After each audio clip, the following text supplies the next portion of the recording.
Hey Luke, so I'm gonna go through the questions like on this paper. Let me know if it's still something isn't clear. We can always meet, or I can try to go about it another way. So for number 1, I can't quite tell you exactly how to do it, but one of the things I'm gonna suggest is try values for for A, B, and C. So like pick values for A, B, and C.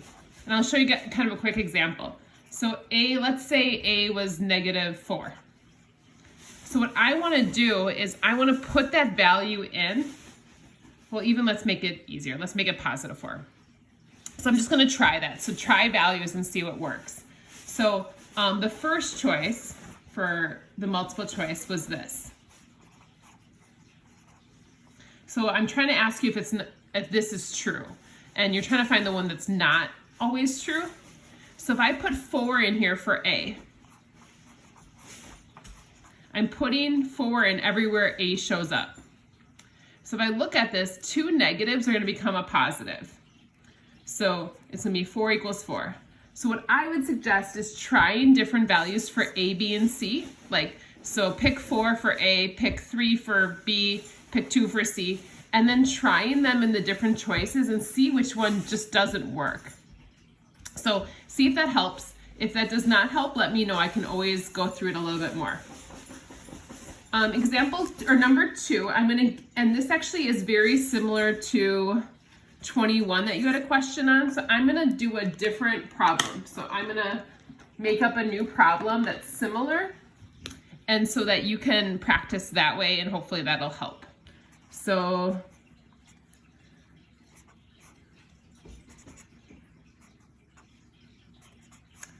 this will be our problem here.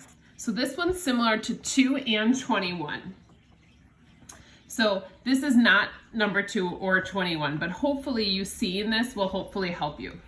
So when we do these and we want to simplify them, we want to do order of operations. So PEMDAS, oops, that's not in the screen. So we want to do parentheses first. Now inside the parentheses here, I can't combine those two because they're not like terms. They don't have the same variable.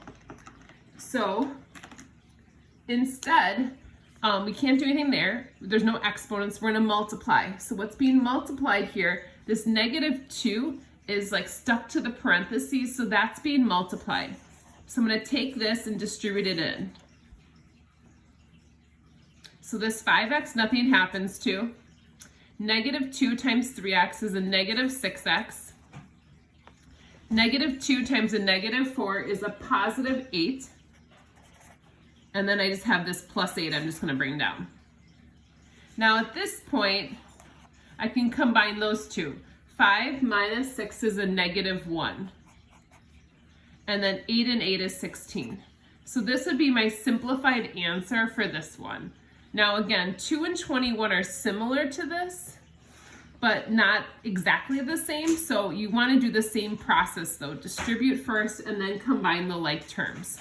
So I'm hoping that helps with those two. And if it doesn't, let me know. We can still always talk about it more. My puppy's eating something right now that she's not supposed to, so I'm gonna grab it from her. Stop that.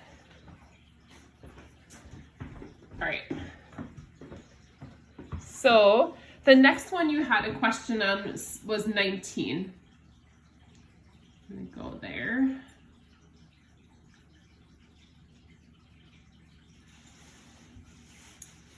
So I'm gonna write a similar question like 19, but again, not identical, just so that you can practice the one on the test. So 19, something like 19 here. So let's do 5x minus 4x squared, 3x.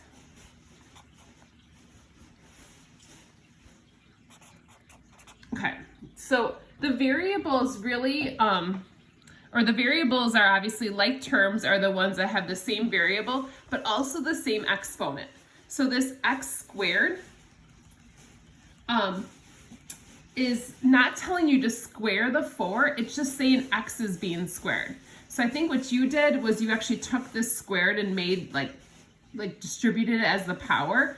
but this is just the variable with its exponent. So this does not change. The x squared is just going to stay as it is. So I just have to look at the like terms. So the 5x is a like term with the positive 3x. Those are like terms. So I'm going to put those together. So 5x and 3x, 5 and 3 is 8. And then my other like terms here is this negative 4x squared and this 7x squared. So we're just going to combine those the way they are. So again, don't change that squared and make that like a 16 and make this like a 49. I think that's what you did. So negative 4 and 7 is just going to be a positive 3, and then we just write x squared along with it. And then these two aren't like terms because they have to have the same variable and the same exponent. And we kind of had done that in that the notes that day. Both of these are from the same section of notes. And that was section, it was the last section we did. So I think it was 2.6 maybe. You might want to go back and look at the notes on that if you need a little bit more details, but let me know if you need more explanation than what I did right here. So hopefully this is a better spot for you, but if not, let me know and we can, I can send you more information. So hopefully that helps. I hope you're doing well, and again, let me know if you need anything else from me. Thanks. Bye.